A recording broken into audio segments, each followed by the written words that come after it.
بسم الله الرحمن الرحيم. waxaan rabaa maanta inaan sharaxo cayaankii labaad oo ahaa butterfly oo ka mid yahay group loo yaqaan Lepidoptera. wuxuu ka bilaabmaa egg ukuntiisu waxay martaa inay kalarka ay bedelanto si ay u dilaacdo. hadda si arkaysan way dilaacday, waxa ka soo baxaya larva stage oo yar oo lagu magacaabo caterpillar, waayo isagu wuxuu maraa life cycle dhammaystiran oo loo yaqaan complete metamorphosis. hadda wuxuu bilaabaa inuu feeding raadiyo, wuxuu dib u cunaa qoloftii uu ka baxay, kadib size-kiisa ayaa weynaada. wuxuu bilaabaa inuu molting sameeyo, xub dhigto, kadib uu ka soo baxo isagoo kalar ka duwan, size-kiisana weynaaday. taasuu ku gaaro stage-kan waxaa lagu magacaabaa stage-ka ay yidhaahdaan feeding stage. hadda wuxuu bilaabayaa inuu xub dhigto. sida arkaysaa wuxuu xub dhigtay, wax ka soo baxay larva aada u ballaaran, size-kiisu weyn yahay, kalarkana ka duwan yahay. wuxuu sii wadaa feeding-kiisii ilaa wuxuu maraa 9 ilaa 8 jeer oo xub dhigasho ah.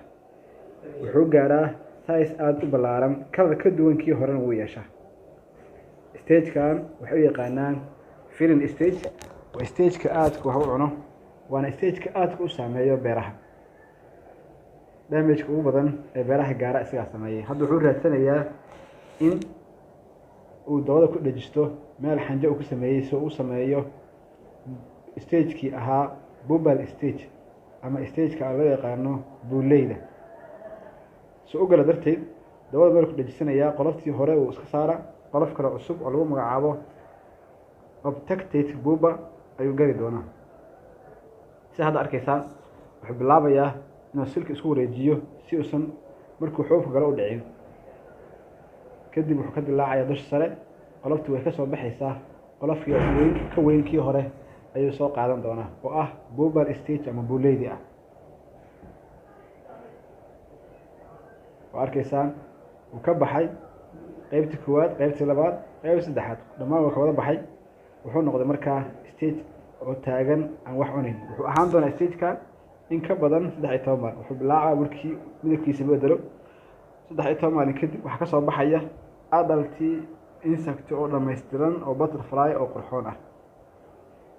sidaad arkaysaa way soo dhalatay, bannaankay timid. waa taasaa mar labaad kugu soo celinayaa si uu kuu tuso. stage-ka waxaa lagu magacaabaa non-feeding stage ama waxaa la yidhahdaa hadda waatana waa dhammaystiran tahay iyadoo adult ah. waxay samaynaysaa wingspan inay gadaasha fidiso, sidoo kale abdominka ay fidiso, waxaa ka soo baxay iyadoo kale qurxoon. waa taasaa balbaalis qurux badan tii hore aan ahayn meesha maraysa. thank you for that. oo ku mahadsan tahay. fadlan la socod wanaagsan. sidaa nala socoto mahadsan.